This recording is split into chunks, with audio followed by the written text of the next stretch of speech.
Hello! Today, I'm going to show you the best attack strategy for Town Hall 13. It's perfect for ranked battles. Let's get started. Here's the composition. It's pretty simple. For strategy, I'd give it an 8 out of 10. You need to learn the basics, but honestly, it's not too hard. For fun, it's also an 8 out of 10. It's really enjoyable to play for the first 1 or 2 minutes, but after that, there's nothing left to deploy. As for power, it's an easy 10 out of 10. I can even get 3 stars on fully maxed Town Hall 14 bases. And for ranked matches, it's perfect. Oh, and before we start, very important, let's talk about the equipment. There are 3 items that are absolutely essential. First, we have the Champion's Electric Boots. This is the most crucial one. No matter the level, you just need to have them equipped. Next is the Giant Arrow, which is also mandatory. It should be at least level 12 if you're attacking TH13 bases, and level 15 if you're going up against TH14s. And finally, the third must-have is the Grand Warden's Eternal Tome. That one's a classic, but it's incredibly powerful. Alright, let's jump into the first attack. I'll walk you through the main idea of this strategy. We'll break it down in much more detail in the next replays. This strategy is made up of 4 steps. The first step is Champion plus Invisibility Spell. You'll always deploy her on the Town Hall side. She'll create a great funnel and give you a really strong start to the attack. The main goal is to take down the Town Hall, but if you manage to destroy other major defenses like Scattershots, Inferno Towers, or even the Clan Castle, that's a great bonus, and it's definitely worth it. So we'll use our 13 invisibility spells to push as deep as possible into the base. As I'll mention later, I'll go into detail on how to properly place our invisibility spells, because that's a really crucial part of this attack. And as you can see, you'll need to watch the timer. The first phase alone already takes about 1 minute 10 to 1 minute 20. So make sure not to waste too much time between each phase. Our first phase is now complete, so let's move on to phase 2. We're going to deploy our dragons using the path that our champion created. Let's move quickly to phase 3, the Giant Arrow. We'll find 2 air defenses that are well aligned. They'll get 1 shot. It's super powerful. And now, the final step. It's not very complicated. We need to deploy our blimp. We just have to choose the right compartment to destroy, the one that's hardest for our dragons to reach. So technically, it'll be the farthest one. And there we go. That's it already. As you can see, we didn't do anything complicated. Like I mentioned before, the only slightly annoying part of this composition is that there's about a minute where you're basically just watching and not doing much. But it's still really satisfying in the end, because it crushes the base so easily. Let's move on to the second gameplay. For this gameplay, we're going to focus more on strategy and take a closer look at this base. First, we need to decide where to send our champion. You should always deploy her on the Town Hall side. Try to have her take down up to 3 compartments if possible, but the Town Hall remains the top priority. Next, the second thing to think about is the Giant Arrow. Where should we use it?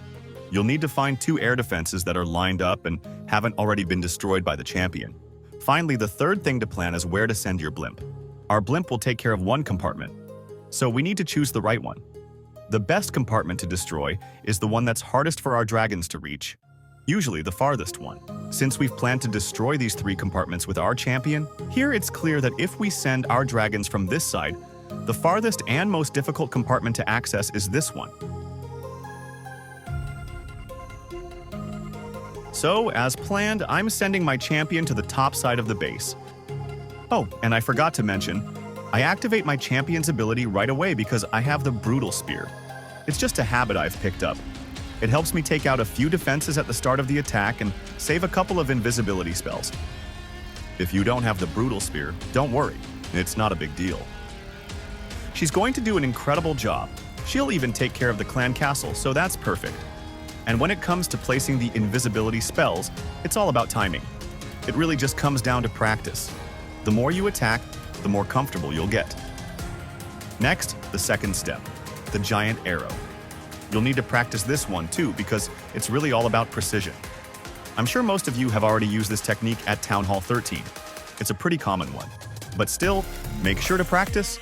Missing a giant arrow can happen easily, and it can really change the outcome of the attack. A small detail, but don't hesitate to drop 1 dragon slightly off to the side, like I'm doing here. It helps save time and also prevents your dragons from drifting off course. It's a small adjustment, but it can make a big difference. Then, we deploy the rest of our dragons. And don't forget to place your heroes. As for the Grand Warden's ability, we'll use it fairly early. As soon as we face the first Scattershot or the first Inferno Tower, we activate it. The last thing to do is send our blimp to the planned spot, on the opposite side of where our dragons are attacking. It's going to take out a perfectly positioned Scattershot, which is ideal. This move really ties the whole attack together. We're up against a fully maxed base with a really solid design. And yet, look how easily this attack goes through it. Honestly, I've tried plenty of TH13 compositions, but this one is just insane. Normally, an attack barely makes it, with 1 or 2 troops left. But here, it's unbelievable. And if you have any questions, don't hesitate to ask. I reply to absolutely everyone in the comments. Let's move on to the third and final gameplay. In this attack, I'm actually going to make a mistake.